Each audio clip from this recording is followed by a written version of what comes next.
माँ और बाबूजी को नहीं बता सकते थे तो क्या हुआ, मुझे ही बता देते। अब क्या करूं, सब कुछ इतनी जल्दबाजी में करना पड़ा कि मुझे तुम्हें बताने का समय ही नहीं मिला। चलो कोई बात नहीं, शादी मैंने ऐसे ही कर ली, लेकिन मैं रिसेप्शन पार्टी बहुत अच्छे से करूंगा। उसमें तुम अपने सारे अरमान निकाल लेना मेरी प्यारी बहना। हाँ हाँ, क्यों नहीं। आखिर मेरी भाभी आई है, एक लौते भाई की इकलौती भाभी। हिमांशी का व्यवहार देखकर और उसका पहनावा देखकर सलोनी अपने मन ही मन सोच रही थी, मेरी ननद तो बहुत खूबसूरत, सुंदर और गोरी है।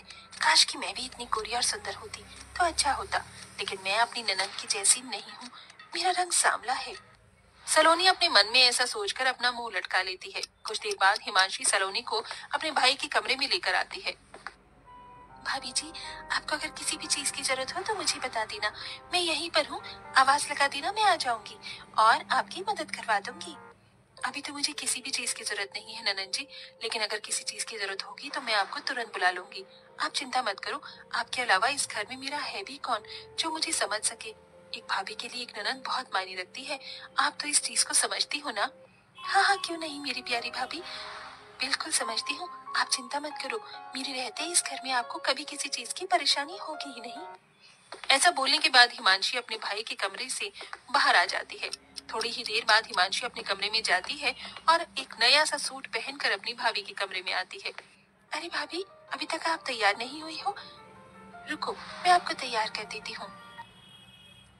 हिमांशी अपनी भाभी सलोनी को तैयार करने लगती है। तभी सलोनी देखती है कि हिमांशी ने बहुत सुंदर और प्यारा सूट पहना होता है।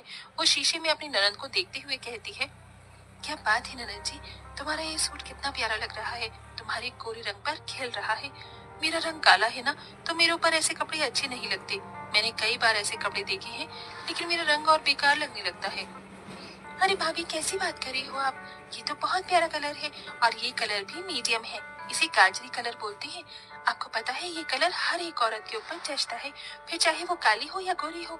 आपको यकीन नहीं है तो रुको, मैं आपको ये सूट देती हूँ, फिर आप इसे पहनकर देखना, आपके ऊपर बहुत अच्छा लगेगा।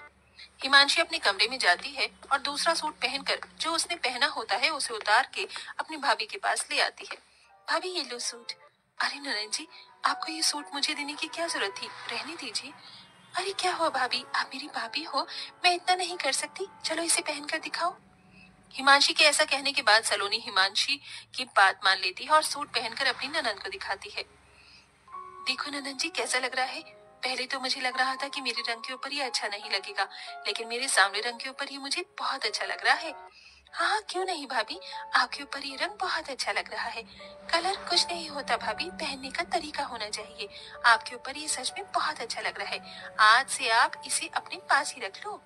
हिमांशी ऐसा कहकर अपनी भाभी को तैयार करने के बाद मुंह दिखाई के लिए लेकर आती है, जहाँ सब बहुत अच्छे से उसकी मुंह दिखाई की रस्म करते हैं और सभी उसे शगुन देते हैं। साथ में हिमांशी भी एक प्यारा सा तोहफा अपनी भाभी को देती है।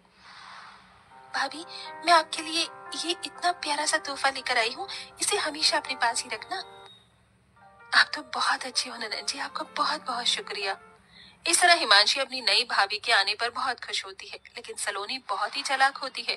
उसे जो भी चीज हिमांशी की अच्छी लगती है वो उससे लेने के चक्कर में उसके सामने ऐसा दिखावा करती है जैसे उसके रंग की वजह से उसके ऊपर कुछ भी अच्छा लगता ही नहीं।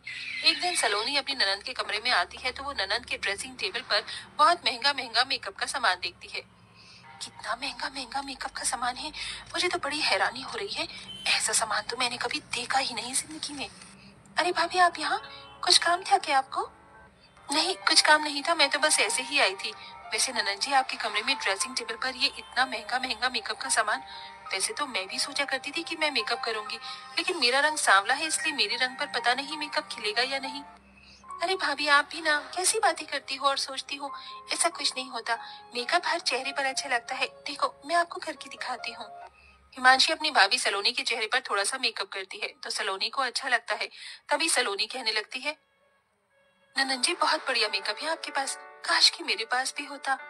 होने की क्या बात है भाभी जी, ये है ना, आप इसे रख लो, मैं अपने लिए और मंगा लूंगी। आपके पास रहे या मेरे पास रहे, कौन सी बड़ी बात है। सलोनी ये सुनते ही खुश हो जाती है। मेरी ननन बहुत अच्छी है, आप सच में बहुत अच्छी हो ननन जी, भगवान ऐसी ननन हर किसी भाभी को दे। ऐसा कहने के बाद सलोनी अपने कमरे में सारा मेकअप का सामान उठाकर ले आती है और उसे अपनी ड्रेसिंग टेबल पर लगाने लगती है। ननद के सारे सामान पर मेरा ही अधिकार है, मैं उनके पास कुछ नहीं छोड़ूंगी, सब ले लूंगी।